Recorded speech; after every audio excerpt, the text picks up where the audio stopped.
헬륨이요? 풍선가스 얘기하려는 거냐고요? 아닙니다. 지금 이 순간 헬륨 때문에 삼성전자와 SK하이닉스 반도체 라인이 멈출 수 있다라는 경고가 나오고 있어요. 자, 저도 처음 이 뉴스 봤을 때 솔직히 설마 풍선가스가 반도체를 멈춰 했거든요. 그런데 파고들수록 이게 보통 심각한 게 아니에요. 헬륨 가격이 최대 200% 폭등할 수 있다라는 전망이 나왔습니다. 그리고 한국은 피치가 직접 가장 취약한 나라라고 지목했어요. 이제 왜 하필 한국이냐고요? 그래서 우리가 쓰는 헬륨의 65%가 카타르산이거든요. 그 카타르 시설이 지금 공습으로 멈춰 있습니다. 그래서 삼성전자와 SK하이닉스 이 두 종목이 코스피 시가총액의 약 40%를 차지하고 있어요. 헬륨 쇼크는 사실상 코스피 전체 리스크입니다. 오늘 이 영상 하나로 지금 무슨 일이 벌어지고 있는지, 내 주식은 어떻게 해야 하는지 완전히 정리해 드릴게요. 결론부터 말씀드릴게요. 오늘 핵심은 세 가지입니다. 첫째, 왜 헬륨이 반도체를 멈추는가? 둘째, 왜 한국이 특히 위험한가? 셋째, 투자자로서 지금 어떻게 판단해야 하는가? 그래서 이 세 가지를 순서대로 짚어드릴 텐데요. 중간에 그냥 다른 가스 쓰면 되지 않나요? 같은 질문이 생기실 수 있어요. 그 반론도 제가 먼저 짚어드릴 겁니다. 자, 시작할게요. 핵심 1. 헬륨은 왜 반도체를 멈추는가?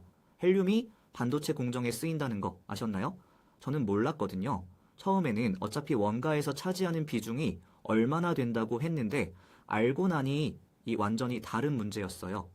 반도체 전공정에서 재료 비중, 가스 비중은 약 16%입니다. 웨이퍼, 포토마스크 다음으로 세 번째로 큰 비용 항목이에요. 그런데 헬륨의 진짜 문제는 원가 비중이 아니에요. 공급이 끊기면은 라인 전체가 멈춘다는 거예요. 비유를 들어볼게요. 타이어 가격이 올라도 공장은 돌아가요. 그런데 용접용 가스가 없으면 라인 전체가 멈춥니다. 헬륨이 딱 그 역할이에요. 그래서 헬륨이 반도체 공정에서 하는 일은 세 가지예요. 이 첫 번째, 웨이퍼 냉각입니다. 반도체 칩을 만들 때 나노미터 단위로 회로를 새기는데요. 이때 온도를 극도로 정밀하게 제어해야 해요. 헬륨은 열을 전달하는 능력이 기체 중 가장 뛰어나서 이 냉각 역할을 담당합니다. 두 번째, 챔버 내 분위기 제어예요. 반도체를 깎고 새기는 식각 공정을 할 때 챔버 안에 산소나 질소가 들어오면 회로가 오염돼요. 헬륨은 아무 것과도 반응하지 않는 불활성 기체라서 챔버를 완벽하게 깨끗하게 유지시켜줍니다. 세 번째, 잔류 가스 제거입니다. 공정이 끝난 뒤 챔버 안에 남은 이물질을 밀어내는 역할도 헬륨이 해요. 그냥 아르곤이나 질소로 대체하면 되지 않나요? 이렇게 물으실 수 있어요. 저도 그렇게 생각했거든요. 안 됩니다. 특히 3나노, 2나노 같은 첨단 공정에서는 온도 관리가 수율을 직접 결정해요. 수율이 뭐냐면 웨이퍼 하나에서 정상칩이 나오는 비율이에요. 온도 제어가 조금만 틀어져도 불량품이 폭증하거든요. 헬륨을 대체할 수 있는 기체는 기술적으로 존재하지 않아요. 2026년 2월 28일 미국과 이스라엘의 이란 공습이 있었어요. 이란이 보복으로 카타르 에너지 인프라를 드론과 미사일로 공격했습니다. 3월 2일 카타르 에너지가 공식 발표했어요. 세계 최대 LNG 수출 시설인 라스 라판 산업단지 생산을 중단한다고요. 이 한 방으로 뭐가 사라진 걸까요? 카타르는 전 세계 헬륨 생산의 약 30에서 34%를 담당하는 세계 2위 생산국이에요. 그래서 라스 라판 단지 기준으로 글로벌 헬륨 공급의 30에서 38%가 하룻밤 사이에 증발했습니다. 카타르가 LNG 국가인데 헬륨이 왜 나와요? 이것도 제가 처음에 몰랐던 부분이에요. 헬륨은 독립적으로 채굴되지 않아요.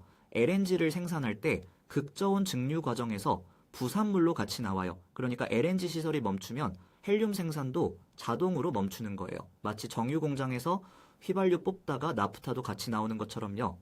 그럼 다른 나라에서 가져오면 되지 않냐고요? 미국은 과거에 세계 헬륨을 사실상 독점했어요. 그런데 연방 헬륨 비축 기지를 민영화하면서 2023년에 정부 관리 판매가 종료됐어요. 지금은 자국 첨단 산업 우선 배정 기조라 수출 여력이 크지 않아요. 러시아는 아무르 공장에서 헬륨을 생산하긴 해요. 그런데 지정학적 리스크에다 물량 자체도 한계가 있어요. 결정적인 문제가 하나 더 있어요. 헬륨은 액화 상태로 운반해야 해요. 극저온 특수 탱크가 필요하거든요. 공급선을 바꾸고 싶어도 우회 운송 인프라를 갖추는 게 물리적으로 쉽지 않아요. 호르무즈 해협이 봉쇄 상태라면 페르시아만에서 한국까지 운송에 약 한 달이 걸려요. 봉쇄가 계속되면 2026년 4월 초부터 아시아 반도체 공장에 즉각적인 제약이 생길 수 있다라는 게 전문가들 분석이에요. 잠깐 여기서 구독과 좋아요 한 번만 눌러주십시오. 알림 설정까지 해주시면 이런 경제 이슈 놓치지 않고 받아보실 수 있어요. 피치가 한국을 가장 취약한 나라로 지목한 이유, 숫자로 보면은 바로 이해가 돼요. 우리가 쓰는 그 헬륨의 65%가 카타르산이에요. 전 세계 헬륨 소비에서 아시아 태평양 지역 비중이 36에서 38%인데 그중 한국은 반도체 강국이라 소비량이 특히 많아요. 그런데 그 공급의 65%가 지금 멈춰있는 카타르에서 오던 거예요. 지금 삼성전자와 SK하이닉스가 보유한 헬륨 재고는 약 6개월치로 추산되어 지금 당장은 라인이 돌아가요. 하지만 이게 완충제이지 해결책은 아니에요.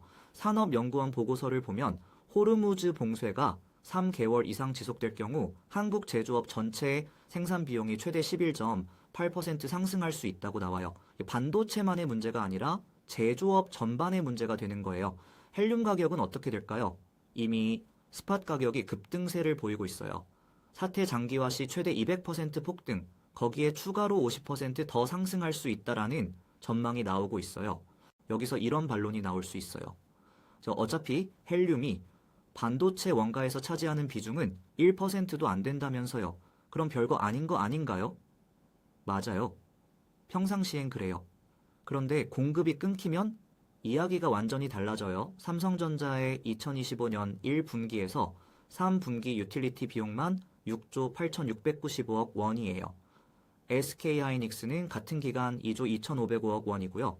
이 비용 구조에서 헬륨 가격이 200% 뛰면은 숫자로는 작아 보여도 실제 이익률에 직접 타격이 와요. 그리고 더 큰 문제는 원가 상승이 아니라 공정 중단 리스크예요. 헬륨이 없으면 3나노, 2나노 첨단 공정 라인이 멈춰요. 라인이 하루 멈추면 손실이 수백억이에요. 2022년에도 비슷한 거 있었잖아요. 그때도 괜찮았는데요. 맞아요. 러시아가 우크라이나를 침공했을 때 넌, 크립톤, 제논 같은 반도체 공정 가스 가격이 폭등했어요. 그때도 업계는 난리였죠. 그런데 그때는 단기 충격으로 끝났어요. 왜냐면은 대체 공급선이 여럿 있었거든요. 그리고 너는 일반 가스 운송이 가능해서 우회 공급이 비교적 빨랐어요. 이번은 달라요. 핵심 차이가 두 가지예요. 첫째, 카타르 시설 복구에 3년에서 5년이 걸릴 것으로 예상돼요. 단기 충격이 아니라 구조적 공급 부족이에요. 둘째, 헬륨은 극저온 액화 운송이 필요해요. 우회 공급로를 갑자기 뚫는 게 물리적으로 어려워요. 대체 공급선 자체가 제한적인 데다 인프라 구축에도 시간이 걸려요. 업계 전문가들이 이번 사태는 2022 연넌 쇼크보다 구조적으로 더 위험하다고 보는 이유가 여기 있어요. 삼성전자와 SK하이닉스 이 두 종목이 코스피 시가총액에서 각각 약 25%, 14%를 차지해요. 합치면은 약 40%예요. 헬륨 쇼크가 이 두 종목을 흔들면 코스피 전체가 흔들리는 거예요. 코스피 ETF 갖고 계신 분도 연금 계좌에 국내 주식 담으신 분도 이 얘기가 남의 얘기가 아닌 거죠. 그렇다면 지금 어떻게 봐야 할까요? 단기 6개월 이내는 재고 완충이 있어요. 생산 차질 가능성이 당장 현실화될 가능성은 낮아요. HBM, AI 반도체 수요는 훼손되지 않았다는 분석이 우세해요. 단기 급락이 나온다면 오히려 매수 기회로 볼 수 있다라는 시각도 있어요. 중기 6개월에서 1년 구간이 진짜 고비예요. 재고가 소진되는 시점이거든요. 대체 공급선 확보 비용이 올라가고 스팟 가격 급등이 원가에 반영되기 시작해요. 수율 하락 가능성도 있어요. 이 구간에서 이익률 압박이 본격화될 수 있어요. 장기 1년 이상은 공급망 재편의 문제예요. 공급망 다변화 투자가 불가피하고 그 비용이 반도체 업체 이익을 일정 기간 갉아먹을 수 있어요. 반면 헬륨 관련 소재, 특수가스 기업들은 수혜를 볼 가능성이 있어요. 정부 차원에서는 산업통상자원부가 헬륨을 포함한 14개 중동 고의존 품목에 대해 비상점검에 착수했어요. 미국 등 대체 수입선 전환을 추진하고 있고요. 여러분이 지금 삼성전자나 SK하이닉스를 보유하고 계신다면 어떻게 하겠어요? 저라면 단기 패닉 매도는 하지 않을 거예요. 하지만 6개월 뒤 재고 소진 시점에 공급선 확보 상황을 반드시 다시 점검할 거예요. 그 시점이 진짜 분기점이거든요. 오늘 정리해드린 내용 한 줄로 요약하면 이거예요. 헬륨은 풍선가스가 아니에요. 반도체 공정의 숨구멍이고 지금 그 숨구멍이 막힐 위기에 처해 있어요. 당인은 버틸 수 있어요. 하지만 6개월 뒤가 진짜 고비입니다. 여러분은 이 상황 어떻게 보고 계세요?